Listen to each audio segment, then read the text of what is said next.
ഞാൻ doctor Georgy K Ninan, Cochin kidney centre director and VPS lake ഷോറിലെ senior consultant. ഇന്ന് നമ്മൾ സംസാരിക്കാൻ പോകുന്നത് ഡയാലിസിസ് രോഗികൾക്ക് അമിതമായിട്ട് നീര് വരുന്നു, വെയിറ്റ് ഗെയിൻ കൂടുന്നു, അതെങ്ങനെ തടയാം, അതിന്റെ ചികിത്സാ മാർഗങ്ങളെ കുറിച്ചാണ്. നമ്മുടെ വൃക്കകൾ പ്രവർത്തിക്കാതിരിക്കുമ്പോൾ ജലാംശവും വേസ്റ്റും ബോഡിയിൽ കൂടുന്നു. ജലാംശമാണ് നമുക്ക് നീരായിട്ട് മുഖത്തും കാലിലും വരുന്നത്. കാലിലത് കൂടുതലും പിറ്റിംഗ് എഡിമ എന്നാണ് പറയുന്നത്. ഒരു വിരലുകൊണ്ട് കാലിൽ 30 സെക്കൻഡ് നേരം ഞെക്കി വെച്ചാൽ കൂഴച്ചക്കയിൽ ഞെക്കുന്നത് പോലെ ഉള്ള പാട് കാണാം. പിന്നെ പിറ്റിംഗ് എഡിമ എന്ന് പറയും.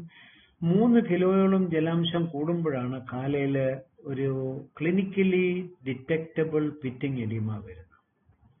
എന്താണ് ഡ്രൈ വെയിറ്റ് എന്ന് പറഞ്ഞാൽ? ഡ്രൈ വെയിറ്റ് എന്ന് പറഞ്ഞാൽ നമ്മുടെ ശരീരത്തിൽ നീരില്ലാത്ത, പ്രഷർ കൺട്രോൾഡ് ആയിട്ടുള്ള, പ്രഷർ മരുന്ന് കഴിച്ചാൽ കൺട്രോളബിൾ ആയിട്ടുള്ള, സ്വെല്ലിംഗ് ഇല്ലാത്ത, ശ്വാസം മുട്ടില്ലാത്ത ഒരു സ്റ്റേജിനാണ് നമ്മൾ ഡ്രൈ വെയിറ്റ് എന്ന് പറയുന്നത്. പല വ്യക്തികൾക്കും പല സമയത്ത് പല ഡ്രൈ വെയിറ്റ് ആയിരിക്കും. നമുക്ക് ഡ്രൈ വെയിറ്റ് ക്ലിനിക്കലി ഡിസൈഡ് ചെയ്യാം and also by trial and error അതിനെ ഫൈനലൈസ് ചെയ്യാം. ഈ വെയിറ്റ് ഗെയിൻ ഡയാലിസിസ് രോഗികൾക്ക് കൂടുന്നു. അത് എത്രമാത്രം കൂടാം, അല്ലെ എന്ത് ചെയ്യാം അതിനുവേണ്ടി? നമ്മുടെ വെയിറ്റ് ഗെയിൻ എന്ന് പറയുന്നത് കഴിഞ്ഞ പ്രീവിയസ് ഡയാലിസിസിന് ശേഷമുള്ള വെയിറ്റും ആ ദിവസം വരുന്ന ഡയാലിസിസിന് മുമ്പേ ഉള്ള വെയിറ്റുമാണ് ഈ വെയിറ്റ് ഗെയിൻ എന്ന് പറയുന്നത്. നമുക്ക് വെയിറ്റ് ഗെയിൻ മെഡിക്കലി അലൗവബിൾ ആണ്. ഒരു ശരീരത്തിന്റെ 4%, 5% വരെ വെയിറ്റ് ഗെയിൻ ഉണ്ടാവാം. ഉദാഹരണത്തിന് 60 കിലോ തൂക്കമുള്ള ഒരാൾക്ക് 4% എന്ന് പറഞ്ഞാൽ 2.5 കിലോ ആണ് നമ്മൾ ഉദ്ദേശിക്കുന്നത്. 2.4, 2.5 കിലോ അടുപ്പിച്ച് നമ്മൾ ഉദ്ദേശിക്കുന്നു. അതിൽ കൂടിക്കഴിഞ്ഞാൽ അതിന് ചില പ്രശ്നങ്ങൾ ഉണ്ടാക്കാം. അതുകൊണ്ട് 4% കൂടാതെ നമ്മൾ വെയിറ്റ് ഗെയിനുമായിട്ട് പോകാനാണ് നമ്മുടെ അഡ്വൈസ്. നമുക്ക് അമിതമായിട്ട് വെയിറ്റ് കൂടിയാൽ എന്തു പറ്റും? അമിതമായിട്ട് ജലാംശം ശരീരത്തിൽ വന്നുള്ള വെയിറ്റ് ഗെയിൻ കൂടുമ്പോൾ നമ്മുടെ ശരീരത്തിലെ നാനാഭാഗങ്ങളിൽ നീര് വരും. മുഖത്ത് നീര് വരും, കാലിൽ നീര് വരും, ഫിസ്റ്റുല ചെയ്ത കയ്യില് നീര് വരും. ശീർണത കാരണം ബ്ലഡ് പ്രഷർ, രക്തസമ്മർദ്ദം കൂടുകയും അതിനെ ആക്സിലറേറ്റഡ് BP എന്ന് പറയുകയും ചെയ്യും. നേരത്തെ കഴിച്ചിരുന്ന മരുന്നുകൾക്ക് പ്രയോജനമില്ലാതെ വരുന്നു, അല്ലെങ്കിൽ ഇഫക്റ്റീവായിട്ട് കൺട്രോൾ ചെയ്യാൻ പറ്റുന്നില്ല, അഡീഷണൽ മരുന്ന് കഴിക്കേണ്ടി വരുന്നു, ശ്വാസം മുട്ടൽ വരുന്നു. അതോടുകൂടി ഓക്സിജൻ ലെവല്, ലങ്സിലെ നീര് കാരണം ഓക്സിജൻ ലെവൽ കുറയുമ്പം അത് സ്ട്രോക്ക്, ഹാർട്ട് അറ്റാക്ക് എന്നിവയിലോട്ട് നയിക്കാം. നമ്മുടെ ശരീരത്തിന്റെ ചില അറകളിൽ വെള്ളം കെട്ടി നിൽക്കാം, പ്രത്യേകിച്ച് വയറിലും കുടലിന് ചുറ്റും. അതിന് അസൈറ്റിസ് എന്ന് പറയും. ലങ്സിൽ വെള്ളം കെട്ടി നിൽക്കുമ്പം പ്ലൂറൽ എഫ്യൂഷൻ എന്ന് പറയും. ഇത് ഡയാലിസിസിലൂടെ മാറത്തില്ല. ഇതിനെ നമ്മൾ സൂചിയിട്ട് സിറിഞ്ചും സൂചി കൊണ്ട് കുത്തിയെടുത്ത് വെള്ളം എടുത്ത് മാറ്റിക്കളയണം. 1.5 ലിറ്റർ മാറ്റുമ്പോഴത്തേക്കാണ് ആ വെള്ളത്തിന്റെ ആ എഫ്യൂഷൻ കൺട്രോളബിൾ ആവുന്നത് ലങ്സിലെയൊക്കെ. നമുക്ക് why do I gain fluid while on dialysis? ഒരു ഡയാലിസിസിൽ നമ്മൾ വെള്ളം മാറ്റിയിട്ട് ഡ്രൈ ആയിട്ട് വീട്ടിൽ പോകുന്നു. പിന്നത്തെ ഡയാലിസിന് വരുമ്പോഴത്തേക്കും നമുക്ക് 2-2.5 കിലോ കൂടേണ്ട ഒരാൾക്ക്, 60 കിലോ ഉള്ള ഒരാൾക്ക് 2-2.5 കിലോ കൂടുന്നതിന് പകരം അമിതമായിട്ട് കൂടുന്നത് എന്തുകൊണ്ടാണ്? മൂത്രത്തിന്റെ അളവ് എന്തെങ്കിലും കാരണത്താൽ കുറഞ്ഞു പോകും. നമ്മൾ അറിഞ്ഞോ അറിയാതെയോ കൂടുതൽ വെള്ളം കഴിക്കുന്നു. ദാഹത്തിനും മറ്റ് കാരണത്തിനും നമുക്ക് തേഴ്സ്റ്റ് കൂടിയും ഒക്കെ വെള്ളം കൂടുതലെടുക്കും. നമ്മുടെ കാൽക്കുലേഷനുള്ള എറർ വരുന്നു. പലരും കുടിക്കുന്ന വെള്ളം മാത്രമേ നമുക്ക് അതിൻ്റെ അകത്ത് കണക്കിൽപ്പെടുന്നുള്ളൂ. കഴിക്കുന്ന ഇഡ്ഡലി, കഴിക്കുന്ന സ്റ്റീംഡ് ഫുഡ്, അതിൻ്റെ അകത്തൊക്കെ വെള്ളത്തിൻ്റെ അംശമുണ്ട്.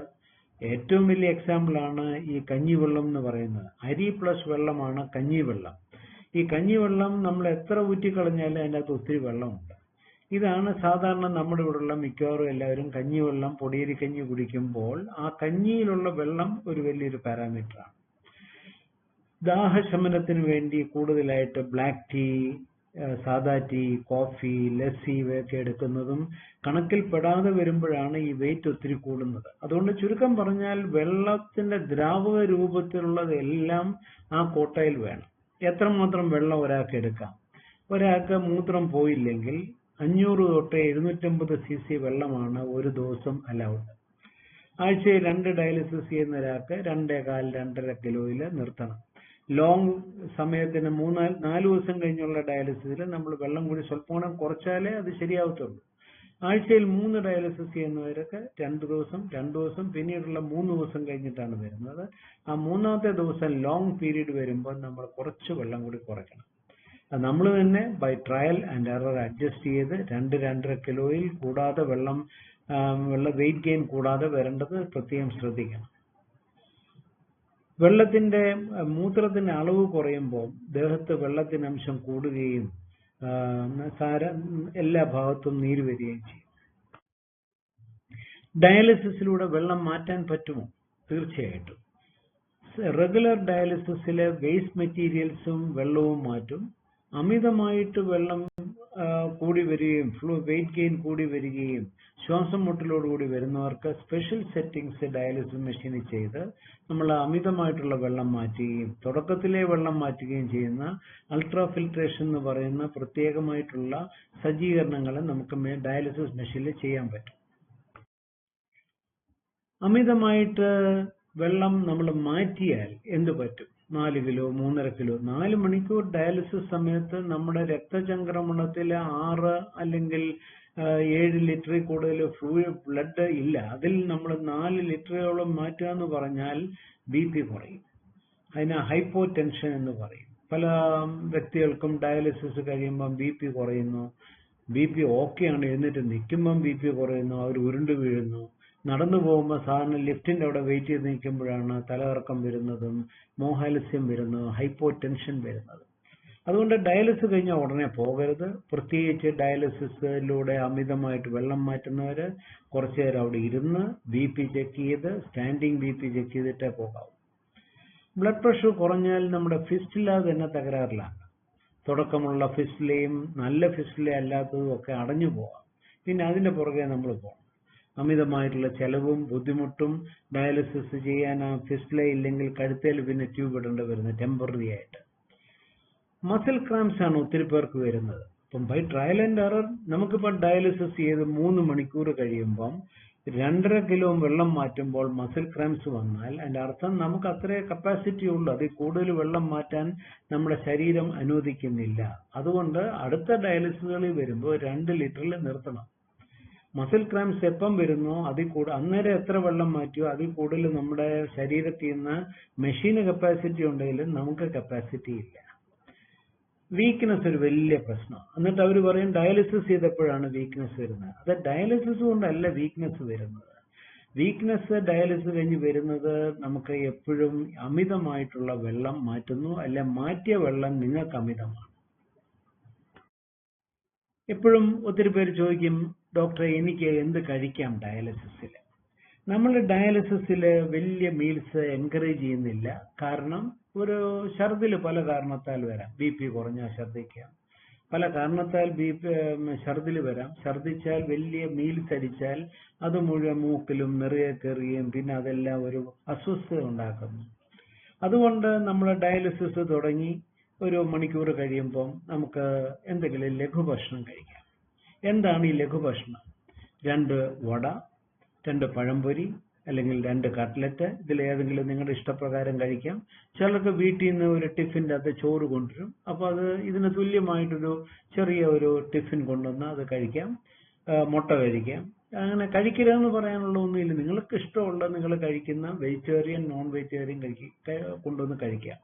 അധികം സ്പൈസി ആവരുത്, അധികം ക്വാണ്ടിറ്റി ആവരുത്. കാരണം ഛർദിലിന്റെ എപ്പോഴെങ്കിലും വരാം. പിന്നെ റെഗുലറായിട്ട് ഡയാലിസിസ് ചെയ്യുന്നത് നിങ്ങൾക്ക് തന്നെ അറിയാം നിങ്ങൾക്ക് ഇങ്ങനെയുള്ള പ്രശ്നങ്ങൾ വരുമോ എന്നുള്ളത്.